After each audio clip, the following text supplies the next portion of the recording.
আসসালামু আলাইকুম। প্রিয় এইচএসসি 2026-27 ভাইয়া এবং আপুরা সবাই কেমন আছো? আজকে আমরা শিখব বাইনারি থেকে দশমিকে কিভাবে রূপান্তর করতে হয়। তো বাইনারি থেকে দশমিকে রূপান্তর করার একটা সহজ নিয়ম হচ্ছে, আমরা যে সংখ্যাটা থেকে দশমিকে যাব ওই সংখ্যাটার বেজের উপর পাওয়ার দিয়ে গুণ তারপরে যোগ। তো চলো আমরা এটা সাজিয়ে দেখি। সাজানোর পরে অঙ্কটা করা খুবই সহজ। আমরা সবগুলোর সাথে পেজ দিয়ে গুণ করব। তো প্রথমে আছে 1, তাহলে 1 গুণ 2, তারপর হচ্ছে যোগ, তারপর হচ্ছে 0,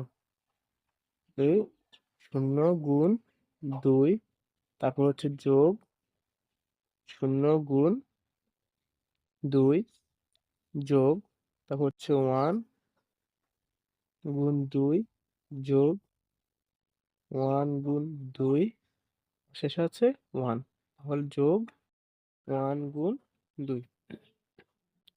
এখন হচ্ছে আমাদের পাওয়ার বসানোর কাজ। এখন পাওয়ার আমরা কোন দিক থেকে বসাবো? পাওয়ার আমাদের ডান দিক থেকে বসাতে হবে এবং আমরা পাওয়ার প্রথমে কত বসাবো? 1? না, এটা কখনো হবে না। আমাদের 0 থেকে শুরু করতে হবে। তো প্রথমে আমরা 0 বসাই, তারপর হচ্ছে 1, 2, 3, 4, 5। তো যারা মূলত গুণ আর যোগ করতে পারে তাদের জন্য এই অঙ্কটি খুবই সোজা। তো প্রথমে রয়েছে 2 এর মাথায় 5, তার মানে হচ্ছে 2 কে যদি আমরা 5 করি বা q টু দি পাওয়ার 5 করি তাহলে এখানে আসবে আমাদের 32। তাহলে 32 একে 32, যোগ 2 এর মাথায় 4 দেওয়ার পর হচ্ছে 16, 16 সাথে 0 গুণ করলে হবে 0, যোগ 2 এর মাথায় হচ্ছে কিউব, তার মানে হচ্ছে 8, 8 এর 0 গুণ করলে হবে 0, যোগ 2 এর মাথায় হচ্ছে 2, তার মানে হচ্ছে 2 গুণ 2, 2 দুগুণে 4, তো 4 দ্বারা 1 কে গুণ করলে হবে 4। তারপর আছে আমাদের যোগ 2 এর মাথায় 1, এখন 2 এর মাথায় 1 দিলে তো 2 এর পাওয়ার 2 এ হবে। তো 2 দ্বারা 1 কে গুণ করলে হবে 2, যোগ, এখন এখানে আছে 1 গুণ 2 টু দি পাওয়ার 0। এখন আমরা জানি কি, আমরা সূচক ও লগারিদম শিখছিলাম যে 2 টু দি পাওয়ার 0 হলে 1 হয়, এবং আমরা ক্যালকুলেটর দিয়ে দেখতে পারি যে 2 টু দি পাওয়ার 0 মানে হচ্ছে 1। তার মানে এখানে 2 টু দি পাওয়ার 0 মানে হচ্ছে 1। তো 1 ইন্টু 1 মানে 1 গুণ 1 সমান কত আসবে?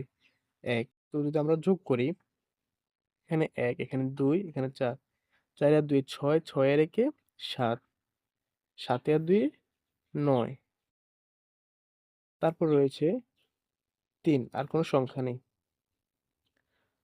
আমাদের অঙ্কটি করা শেষ। এখন আমরা কি করব? এখানে একটা ব্র্যাকেট দিব, তারপরে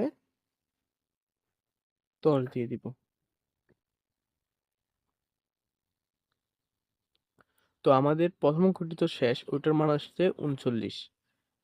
তো আমরা পরে আরেকটা অঙ্ক করে দেখি, চলো।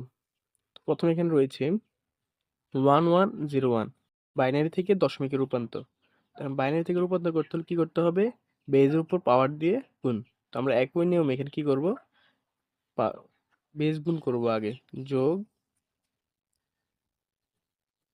2 যোগ 0 গুণ 2 যোগ 1 গুণ 2। তারপর আমরা আগের মতো ডান পাশ থেকে পাওয়ার বসাবো। তো 2 এর মাথায় বসাবো কত? 0, 2 এর মাথায় 1, 2, 3। তো 2 এর মাথায় 3 দিলে হচ্ছে 8। তো 8 কিভাবে হয়? আমাদের 2 কে 3 বার গুণ করি, এইটা মানে হচ্ছে কিউব। তো 2 দুগুণে 4, 4 দুগুণে 8, তাহলে 8 কে যদি আমরা 1 দ্বারা গুণ করি 8ই আসবে। তারপর হচ্ছে যোগ 2 এর মাথায় 2 মানে হচ্ছে 2 গুণ 2, তাহলে আমাদের এখানে হচ্ছে 4। তাহলে 4 একে 4 গুণ করার পর আমাদের 4ই আসবে। যোগ 2 এর মাথায় 1 মানে হচ্ছে 2, 2 দ্বারা যদি আমরা 0 গুণ করি তাহলে আমাদের 0ই আসবে। তারপর হচ্ছে যোগ 2 এর মাথায় 0 মানে হচ্ছে, আমরা আগে বলছিলাম যে 2 এর মাথায় 0 মানে হচ্ছে 1, তাহলে 1 কে যদি আমরা 1 দ্বারা গুণ করি তাহলে আসবে হচ্ছে আমাদের 1। আমরা যদি সবগুলো যোগ করে দিই, 8 আর 4 হচ্ছে 12, 12 একে হচ্ছে 13। তাহলে আমাদের এই মানটি হচ্ছে 13। ভিডিওটি ভালো লাগলে একটি লাইক এবং সাবস্ক্রাইব করে পাশে থাকুন।